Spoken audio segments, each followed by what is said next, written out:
Alright everyone, Battle Network 3, this is the World 3 computer number 3. So, I don't think there's a whole lot more to talk about at the moment.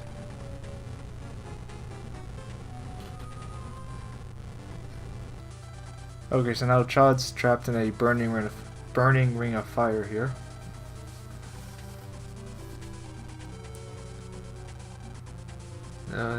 So now you have to fight Plant Man and Flame Man. That's what it is. Yeah, there's Fire Man, Heat Man, and Flame Man. Flame Man is when you're fighting. Mr. Match goes through Navis like there's no tomorrow. It's kinda weird.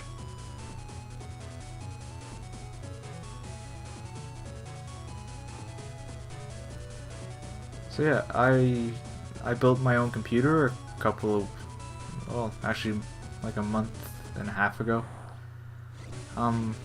It can run The Witcher 2 exceptionally well. I got a, well, what are the specs of it? It's a Core i7 2600K series. Base clock speed at 3.4 gigahertz, I believe. No overclocking done on it, at least yet. If I really wanted to get into it, I could. Kind of unnecessary at the moment, but it can still be done. 8 gigs of RAM. What's the video card? GTX 550 Ti. What else? I'm using the old monitor. I'm using the monitor for my old computer, which has the max display of 1680 by 1050. Not, well, still fairly high resolution. Just I didn't feel like paying for another monitor. I mean, I already spent all the money on the computer, so I don't care about the monitor at that point. So yeah. It's a good computer. It can run The Witcher 2 at with everything turned on except for super sampling. And super sampling is very difficult for any computer to run, actually. I took a course in graphics a few months ago, and that was actually one of the things we talked about, which was super sampling. Now, if I remember correctly, it's to compute color values in a pixel. What happens is when pixels have the same, or when pixels are half filled with color, to get them you usually just take kind of the average, or you take you kind of take the point in the center of the pixel and you just make the pixel whatever that color is.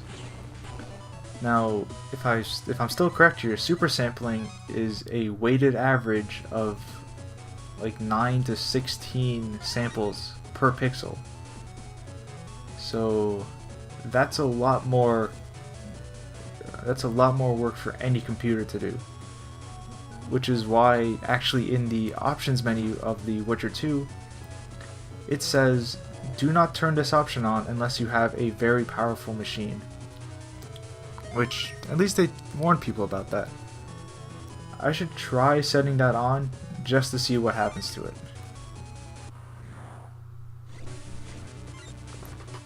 It might run perfectly fine for all I know, which would be amazing.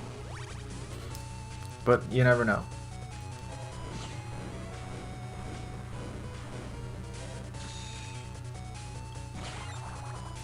Yeah, I don't think there are any enemies here that you haven't seen before. So, not a whole lot to talk about. But yeah, my computer's pretty awesome.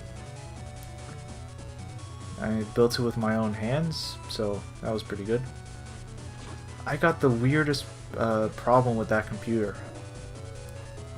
It wouldn't do the initial boot unless my speakers were plugged in. That took me about 3 hours to figure out. I had no idea what could have caused something like that, and why that would happen. To this day, I still have no actual explanation. as to why it wanted my speakers connected. I have talked to other people about this and they can't give me an answer either. So also I didn't bother looking it up on Google or anything.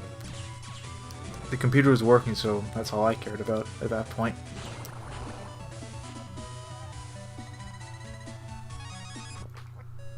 So yeah, my first computer build was successful, which is always good.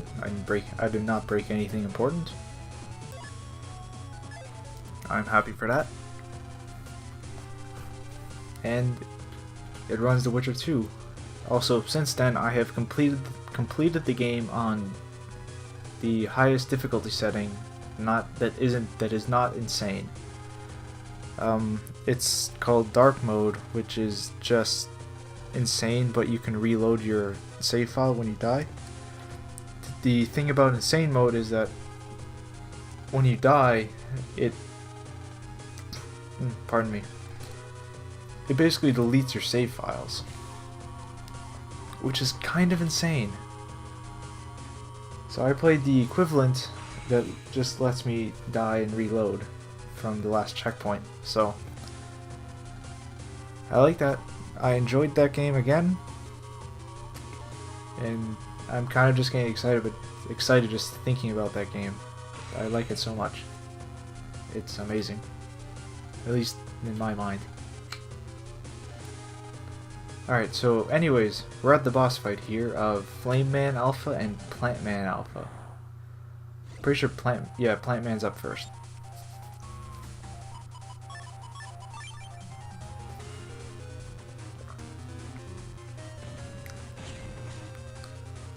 So they're a bit stronger, we're a lot more stronger than we were before, so kind of same pattern. I don't think any of them have any new moves. I think it's just us that have new stuff to use.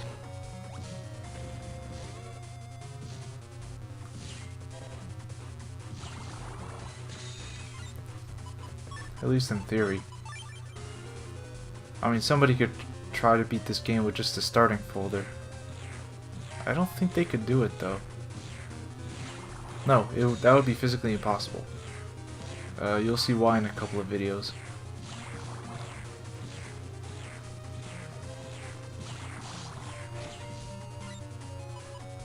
Now, do I get a fire chip to set off that bomb? I think that's what I'm hoping for at the moment.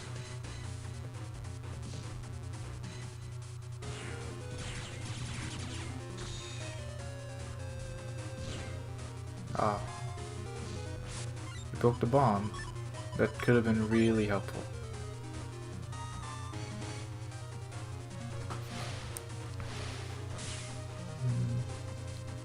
He's almost dead. Actually, I think those flowers might be a new move. I can't remember. I mean, theoretically, I could try pulling up the Plant Man video and just checking.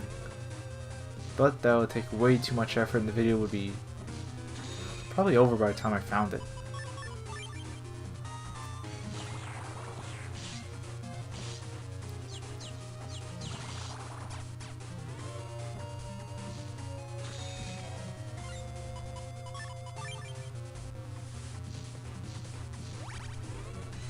Oh yeah, you have to fight Flame Man right afterwards, so you don't have any time to recover. So make sure you have an amount of health that you are comfortable with going into the fight.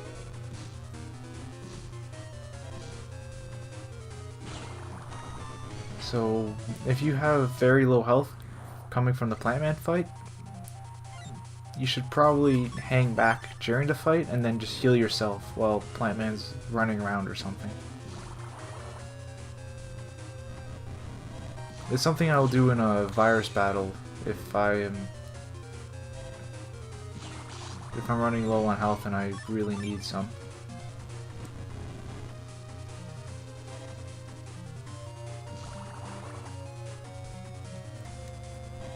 So yeah, Flame Man still has his old pattern where the candles will light and that gives him extra abilities. Green makes him invincible. Orange summons the little helper flames, whatever they're called.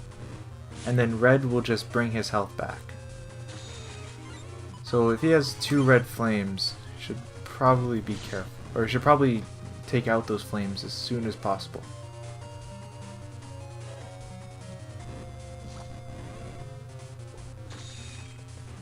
And don't attack him when he has the green flames, of course.